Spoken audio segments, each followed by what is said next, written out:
रंग दूसरे रंग से मिले, गुफ्तगू शुरू हुई और कहानी बन गई।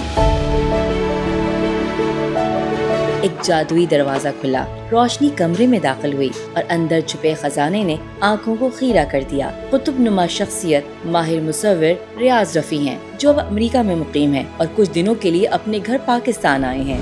मेरे लिए एजाज की बात यह है कि लोग मौका तलाश करते हैं, किसी तरह रियाज रफी साहब से मुलाकात हो जाए और मुझे ये एजाज हासिल हो रहा है कि मैं इनके साथ मौजूद हूँ, इनसे हम बातचीत कर रहे हैं और माजी की यादों को कुरेद भी रहे हैं। रंगों से दास्तान गोई और शायरी करने वाले मुसव्विर हाथों की कहानी सहर अंगेज है। सक्कर से मेरा ताल्लुक है, तो जब कराची आया तो यहाँ मतलब बड़े बड़े पिलर थे, सादकैन, गुलजी, अहमद परवेज, ज़हूर इखलाक, बशीर मिर्जा। शुरू से मैं स्टडी बहुत करता था, किताबें बहुत पढ़ता था, तो पढ़ने के बाद उनको विजुलाइज भी करता था। अल्लाह ने कहा दुनिया बना दी, तो दुनिया मतलब बनी क्यों है, ये दरख्त हैं क्यों, फूल क्यों हैं। अली इमाम साहब मिल गए इंडस आर्ट गैलरी, तो इमाम साहब को मैंने पेंटिंग दिखाई, तो इमाम साहब ने कहा कि मतलब आर्टिस्ट के लिए कोई डिग्री होना ज़रूरी नहीं है, तो आपको बेस पता हो कि ये कलर हैं, ये ब्रश हैं और वो पेंट करें। आज का जो आर्टिस्ट है वो पैसे की तरफ भाग रहा है, वो क्रिएटिविटी खत्म होती जा रही है। रियाज रफी साहब का रंगों से 50 साल का गहरा ताल्लुक है। एक सहाफी, ड्रामा डायरेक्टर और सबसे बढ़कर एक आर्टिस्ट और उस्ताद हैं। मैं समझता हूँ कि हम अंधेरे में थे, मतलब अंधेरे में क्रिएशन हमें क्या, अंधेरे में अंधेरे से फिर क्रिएट हुई। मेरा अपना ख्याल, जब तक नेचर से करीब नहीं होगा, मेरा नहीं ख्याल है कि वो खुद कोई चीज़ क्रिएट कर सकता है, क्योंकि ये आपको ना मतलब बगैर कुछ कहे बहुत कुछ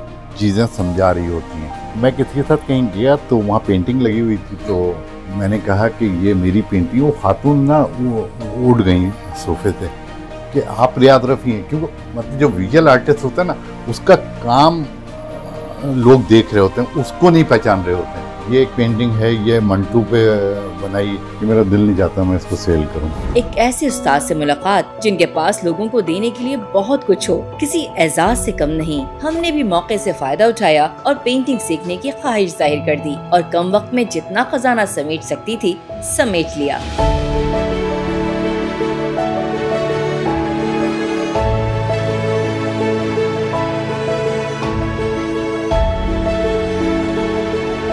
जग बीते और फन के बदले तो ये मेरा एक अपना स्टाइल है, ये और कोई नहीं करता। अब कर रहे हैं लोग, लेकिन वो शुरू में नहीं। रियाज रफी साहब को वो लम्हा नहीं भूलता जब अपने नाम के साथ पहली बार आर्टिस्ट का लफ्ज सुना। लैला शता तो उस वक्त बड़ी आर्टिस्ट होती थी, तो वैसे इंटर हुई तो लैला ने कहा, इमाम साहब से हुई थी, तो इमाम साहब ने कहा ही द जूनियर आर्टिस्ट। तो यू बिलीव मी कि उस दिन मेरे ना मतलब पैर जमीन पे नहीं लग रहे थे, यार मैं तो आर्टिस्ट हो गया। ये एक आर्टिस्ट का ऐसा कमरा है जैसे किसी गार में छुपा खजाना, नायाब किताबें और अपने अंदर कई कहानियां समेटे, पेंटिंग्स का कलेक्शन और गुफ्तगू से छलकता तजुर्बा, मुशाहिदा और दुनिया में पाकिस्तान का मस्बत चेहरा दिखाने की फिक्र। इसमें हमारी गवर्नमेंट का भी कसूर है कि उन्होंने आर्ट को एज टूल इस्तेमाल नहीं किया। वो जो सॉफ्ट इमेज एक आर्टिस्ट दे सकता है ना, वो और कोई नहीं दे सकता। तो वो लोग तो ये समझते हैं ये तो सब गन वन चलाते हैं तो दहशतगर्द हैं। उनको जब ये पता लगता है यार पाकिस्तानी आर्टिस्ट है, पाकिस्तानी सिंगर है, पाकिस्तानी पोएट है, तो वो एकदम से हैरत से देखते हैं कि यार वहाँ इतना अच्छा काम भी हो रहा है। तो ये हमारी गवर्नमेंट को चाहिए कि वो एज सॉफ्ट इमेज यूज़ करें।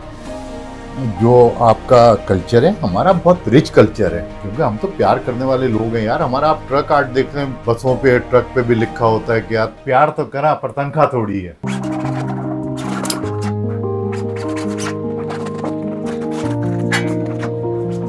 10 मिनट में हो गया काम। मैं 10 मिनट नहीं, 40 साल और 10 मिनट। अब इसमें कंटिन्यूटी, रिदम, वो सब इन्वॉल्व है। ये सिग्नेचर पेंटिंग।